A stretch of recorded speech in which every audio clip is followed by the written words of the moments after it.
Hello अस्सलाम वालेकुम। जैसे कि जमा तकसीम का अपकमिंग प्रोमो जो है वो लॉन्च हो चुका है। जैसे कि यहाँ पर जो है हमीद जो है वो गुस्से में अपने साले को कहता है कि अगर तुझे इतने ही पैसों की ज़रूरत है तो मैं अभी तलाक देता हूँ, अपनी बहन को भी यहाँ से हमेशा के लिए ले जाए। यहाँ पर निगहत जो है वो अपने जो भाई से जो है हाथ जोड़ कर माफ़ी मांगती है कि भाई तो जो है वो अपने बहनों का घर बसाते हैं, तुम कैसे भाई हो जो इतने सालों के बाद जो है मेरी तलाक करवाने पर तुले हो और पैसों के लिए जो है वो मेरा घर उजाड़ना चाहते हो। हाथ जोड़कर उसे घर से निकालती है, लेकिन यहाँ पर वो हमीद से जो है वो नाराज़ हो जाती है और उसे कहती है आज तो मुझे अपनी असलियत और अपनी वक़्त का पता चला है। इतने सालों का रिश्ता निभाने के बाद जो है जब मुझे ऐसा लग रहा है कि आज मेरा शौहर ही मेरा अपना नहीं है तो मुझे यहाँ रहने का भी क्या फ़ायदा। मुझे ज़्यादा गुस्सा मत दिला वरना मैं घर छोड़कर चली जाऊँगी। यहाँ पर कैस अपनी दोस्त आसिफा के साथ जो है वो अपने बिजनेस के काम के लिए जो है वो मीटिंग कर रहा होता है, जिसमें उसका दोस्त उसे कहता है कि क्या बात है आजकल तुम इन साहिबा के साथ बहुत ज़्यादा नज़र आ रहे हो। जिस पर वो कहता है हर वक्त शक मत किया कर, अपने काम से काम कर। मैं जो है वो बॉस के कहने पर उसके साथ जो है वो एक डीलिंग कर रहा था। जो है वो कैस के साथ कहीं बाहर जाती है और लैला का फ़ोन जो है वो जब वो नहीं उठा सकता तो फिर वो आसफा उठा लेती है। और आसफा जब कहती है कि हाँ लैला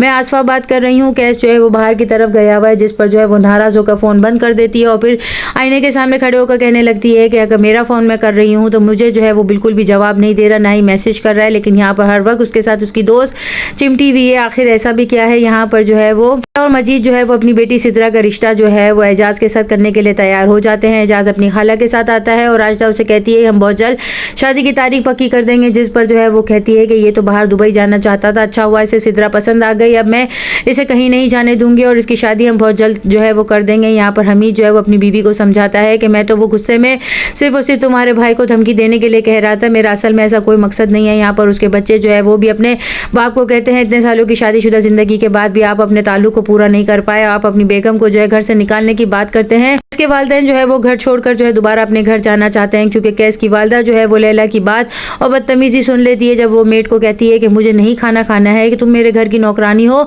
मैंने तुम्हें रखा है या बड़ी बाजी ने रखा है, जाकर मना कर दो कि लैला बाजी ने मना किया है। यहाँ पर निगहत अपनी दोस्त जो है उनको जाकर सब कुछ बताती है और फिर कहती है मेरा रवैया बहुत गलत था, मैंने अपने सास और ससुर से बहुत ज़्यादा बदतमीजी किया, इसी का सिला मुझे मिल रहा है। वो जो है अपनी सास और ससुर के घर जाएगी और वहाँ पर उनके गले लगकर जो है हाथ जोड़कर माफ़ी मांगेगी और तमाम वजूहात भी बताएगी। यहाँ पर कैस जब घर आता है तो लैला गुस्से में कहती है कि अगर बीवी शौहर पर शक ना करे तो फिर क्या करे, ये पूरा दिन बात करने के लिए तुम्हें वक्त नहीं मिला, नहीं मेरे मैसेज का रिप्लाई देने के लिए तुम्हें वक्त मिला।